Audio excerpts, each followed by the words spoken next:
சுவாமி சரணம். ஆன்மீக உறவுகள் அனைவருக்கும் வணக்கம். நாம் இன்னைக்கு பார்க்க போகிற பதிவு நம்ம சபரிமலை ஐயப்பன் கோயிலில். நம்ம சபரிமலைக்கு பல ஆண்டாக போயிட்டுருக்குறோம். பல வருடமாக நம்ம மலை ஏறிட்டுருக்குறோம்.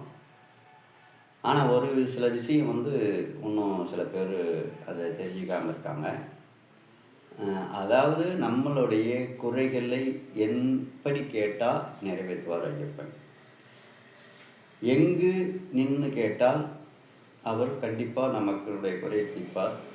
நம்மளோட கோரிக்கை நிறைவேறத்துக்கு நாம் என்ன பண்ணணும், எப்படி கேட்கணும், எங்கிருந்து கேட்கணும் அப்படின்றது தான் அந்த பதிவு. நீங்கள் வேணால் கேட்டு பாருங்களேன். நான் சொல்கிற மாதிரி நீங்கள் வேணால் கேட்டு பாருங்கள். கண்டிப்பாக அதனுடைய வேண்டுதல், உங்களுடைய குறைகள், உங்களுடைய தேவைகள் என்ன அப்படின்றது ஐயப்பன் அப்படிதே புரிஞ்சுக்கிட்டு உங்களுக்கு அதை சரி பண்ணி கொடுப்பார். ஏன் இதை நம்ம சொல்கிறோன்னா, அனுபவம், சில உண்மைகள். சில பேருக்கு இது தெரிஞ்சிருக்கும், கண்டிப்பாக தெரியாதெல்லாம் யாரும் இல்லை. ஒரு சிலருக்கு தெரியாமல் இருக்கும். அதுக்காக ஒரு சில நம்ம ஐயப்ப பக்தர்கள் நிறையா பிரச்சனைகளில் வராங்க, நிறையா கஷ்டங்களில் வர்றாங்க. அவங்களுக்கு பலவிதமான இன்னல்களோடு இந்த ஐயப்பனை நம்பி நம்ம எப்படியாவது இந்த ஐயப்பன்கிட்ட போயிட்டு வந்தால் இது நிறைவேறுமா அப்படின்னு நினச்சிட்டு மாலை போட்டு போகும்போது நம்மளால் முடிஞ்ச ஒரு சின்ன ரெக்வஸ்ட்டு, நீ இப்படி வணங்கு, இப்படி கேளு, இப்படி செய்ய அப்படின்ட்டு. முதல் நம்ம ரொம்ப ஐயப்பனை நம்பணும், பக்தி இருக்கணும், அன்னதானம் கொடுக்கணும். வச்சிங்களா? நீ எத்தனை நாள் எத்தனை பேர்த்துக்கு அன்னதானம் கொடுத்தன்றதை விட உன்னுடைய மனம் எப்படி இருக்குது, உன்னுடைய சந்தோஷம், உன்னுடைய குணம் எப்படி இருக்குது, அதுதான் முக்கியம். உங்களுடைய மனம் வெண்மையாக இருக்கணும். அன்னதானம் 1000 பேர்த்துக்கு அன்னதானம் வழங்க முடியலன்னா கூட 5 பேர்த்துக்கு கொடுத்தா கூட அந்த அன்னதானம் கொடுக்கறது ஒரு சந்தோஷம் வேணும். ஐயோ இவ்வளோ செலவாயிடுச்சு, 1000 பேர்த்துக்கு கொடுத்தாக்கா இவ்வளோ செலவாகும், 5 பேர்த்துக்கு கொடுத்தா எவ்வளோ செலவாகும், இப்போ வீணாக நம்ம 1000 ரூபா இப்போ வீண் செலவு பண்ணிட்டுமே அப்படின்னு மனசில் நினச்சின்னா அது அன்னதானம் இல்லை. அது ரொம்ப சந்தோஷங்கள், உள்ளத்தோடு, நல்ல உள்ளத்தோடு, நல்ல எண்ணங்களோடு அவங்கள வரவேற்று பாத பூஜை போட்டு, அந்த ஐயப்ப பக்தர்களில் ஒரு ஐயப்ப இருப்பான். ஐயப்பனுடைய உள்ளே வந்திருப்பார். உங்களுக்கு அந்த ஐயப்பன் அருள் பாலிக்க அந்த இடத்துல வந்திருப்பார். ஆனால் நீங்கள் அதை அவாய்ட் பண்ணக்கூடாது. அவர்களுக்கு நல்ல முறையில் ஒரு அற்புதமாக அவங்களுக்கு ஒரு பாத பூஜை போட்டு, ஒரு நல்ல எண்ணத்தோடு, தூய்மையான எண்ணத்தோடு அவங்கள வரவேற்று அவங்கள பாத பூஜை போட்டு அனுப்பினாலே போதும். நீங்கள் பெருசாக நீங்கள் பண்ண வேண்டியதில்லை.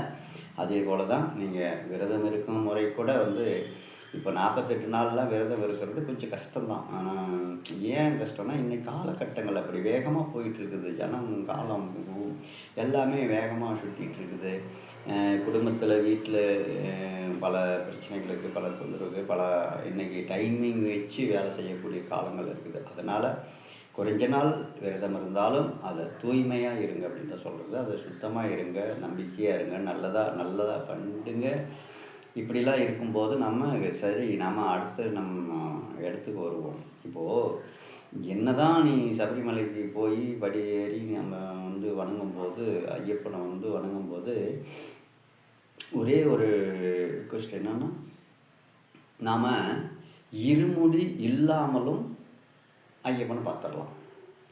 ஐயப்பனுக்கு முன்னாடி நிற்க உனக்கு தகுதி இருமுடி இல்லைனாலும் ஐயப்பன் தகுதி கொடுத்துருக்காரு.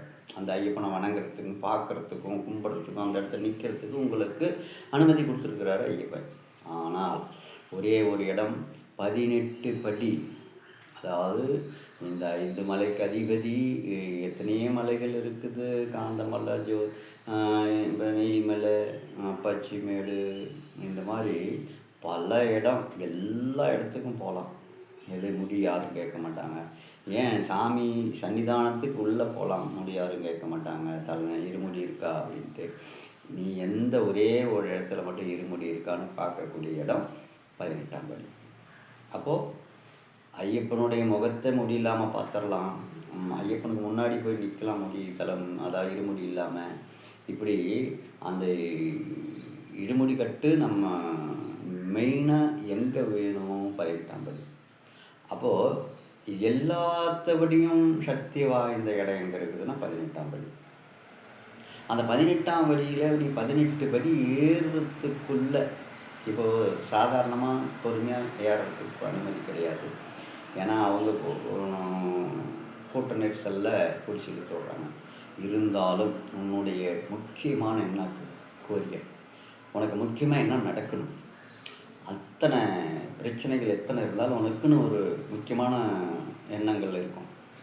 எனக்கு இது நடக்கணும், இது நான் உண்மையாலும் கேட்குறேன், உறுதியாக கேட்குறேன், இது நான் தப்பான வழியில் கேட்கல, உண்மையை கேட்குறேன், உறுதியை கேட்குறேன், எனக்கு சத்தியமாக இதை எப்படியாவது சரி பண்ணி கொடு. இந்த சத்தியமான 18 படி மேல் அமர்ந்திருக்கும் ஹரிஹர சுதனே, ஆனந்த சித்தனே, ஐயன் ஐயப்பனே, என்னுடைய கோரிக்கையை இதை நிறைவேற்றி கொடு அப்படின்னு கேட்கக்கூடிய இடம் எதுன்னு பார்த்தீங்கன்னா 18 படி. அந்த 18 படி ஏறி முடிக்கிறதுக்குள்ளே உன்னுடைய கோரிக்கை அந்த ஐயப்பன்கிட்ட சொல்லிக்கிட்டே நீ படி ஏறு. அந்த உன்னுடைய என்ன உனக்கு தேவையோ அது உன்னுடைய நாவினால் உச்சரிச்சுக்கிட்டே அந்த படி ஏறிப்பார். அந்த படி ஏறின உடனே அண்ணாந்து பாரு, அந்த கொடிக்கம்பம் தெரியும். அந்த கொடிக்கம்பத்திலிருந்து ஐயப்பா என்னுடைய கோரிக்கை எல்லாம் நிறைவேற்றி கொடுக்குற ஐயப்பா, நான் இது வரைக்கும் உன்னை கேட்டதே எப்படியாவது எனக்கு நிறைவேற்றி கொடுக்குற ஐயப்பா ஆண்டவா அப்படின்னு மேலே ஏறி உன்னுடைய கோரிக்கை நிறைவேற்றி கையெழுத்து வணங்கிரு. அதுக்கு மேலே பொறுமையாக போய் நீ ஐயனை தரிசனம் பண்ணு, ஒன்றும் தப்பு இல்லை. உங்களுடைய கோரிக்கை கண்டிப்பாக நிறைவேற்றி கொடுப்பார் அந்த ஐயப்பன். இது உண்மையான ஒரு விஷயம். இது நீங்கள் எத்தனை பேர் இதை தெரிஞ்சிருப்பீங்கன்னு தெரியாது. ஆனால் தெரிஞ்சவங்களுக்கு இது நான் சொல்லலை. இதை தெரியாதவங்க எத்தனையோ பாமர மக்கள், எத்தனையோ ஏழைப்பாடுகள், எத்தனையோ கஷ்டங்கள் வரும், எத்தனையோ கோரிக்கையில் வர்றவங்க, எத்தனையோ குழந்தை பாக்கியம், எத்தனையோ சொத்து பிரச்சனை பல பிரச்சனை இருக்குது. அத்தனை பிரச்சனைகளுக்கும் அதாவது நியாயமான முறையில் கேளுங்க. நீங்கள் அநியாயத்துக்கு கேட்டிங்களா அது இன்னும் கொஞ்சம் அநியாயம் பண்ணி விட்டுருவார். நியாயமான ஒரு கோரிக்கை, எனது உண்மையான சொத்து, என்னுடைய உண்மையான பிரச்சனை, என்னுடைய உண்மையான கோரிக்கை, எனக்கு இது வேணும். யாரோ நம்மளை சொல்லி கொடுத்து பண்ணுறதில்ல. உன் மனசுக்கு தெரியும் எது நியாயம், எது நேர்மை, எது நல்லது, நம்ம எதை கேட்குறோம் அப்படின்னு நமக்கு தெரியும். கண்டிப்பாக அந்த 18 படியை தொட்டு வணங்கிட்டு அந்த 18 படி ஏறுறதுக்குள்ளே உன்னுடைய கோரிக்கையை சொல்லிக்கிட்டே ஏறுங்க. ஏறிட்டு மேலே கொடிமரத்தை ஐயப்பா என்னுடைய கோரிக்கையை நிறைவேற்றி கொடுப்பா, ஹரிஹர சுதனே, பம்பா வாசனே, பாவமெல்லாம் தீர்த்தோனே, என் பாவத்தை தீர்த்து கொடுத்துரு அப்படின்னு அங்கே வணங்கி கேட்டிங்கன்னா கண்டிப்பாக உங்களுக்கு அந்த ஐயப்பன் நிச்சயமாக உங்களுக்கு அருள்பாலிப்பார். உங்களுடைய கோரிக்கையை ஏற்றுக்குவார்.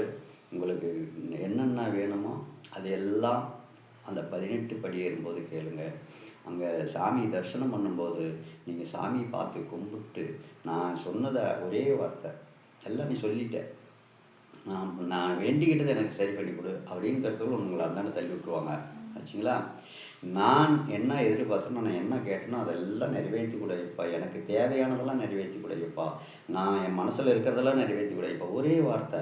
நம்ம இத்தனை நான் சொல்கிறேன்னா ஏதாவது ஒரு வார்த்தை எனக்கு தேவையானது இல்லை, எனக்கு என் எண்ணத்தில் இருக்கிறது, என் மனசில் இருக்கிறது, என் குடும்பத்தில் இருக்கிறது மொத்தத்துக்கும் என்னுடைய பிரச்சனையை நீ சரி பண்ணி கொடு ஐயப்பான்னு வணங்கி கும்பிட்டு கேட்டிங்கன்னா அதுக்குள்ளே நான் தான் தள்ளி விட்டுருவாங்க. அவ்வளோதான், உனக்கு டைமாக கொடுப்பாங்க. அவ்வளோதான். அந்த மாதிரி ஒரே ஒரு வார்த்தை அந்த இடத்துல வச்சுட்டு நீங்கள் கோயில் சுற்றி நெய் தேங்காயை உடைச்சிட்டு சந்தோஷமாக வீடு திரும்பலாம். உங்களை ஐயப்பன் கவனிப்பார். நீங்கள் அங்கே மலைக்கு கிளம்பும் போதே ஒவ்வொரு வீட்லேயும் ஐயப்பன் குடியிருப்பார். கண்டிப்பாக நிச்சயமாக இந்த பதிவு நல்ல பதிவாக இருக்குன்னு நினைக்கிறேன். பிடிச்சிருந்தா அனைத்து ஐயப்ப பக்தர்களுக்கும் இந்த பதிவை ஷேர் பண்ணுங்கள், கமெண்ட் பண்ணுங்கள், லைக் பண்ணுங்கள். நன்றி, வணக்கம். மீண்டும் ஒரு நல்ல பதிவு சந்திப்போம்.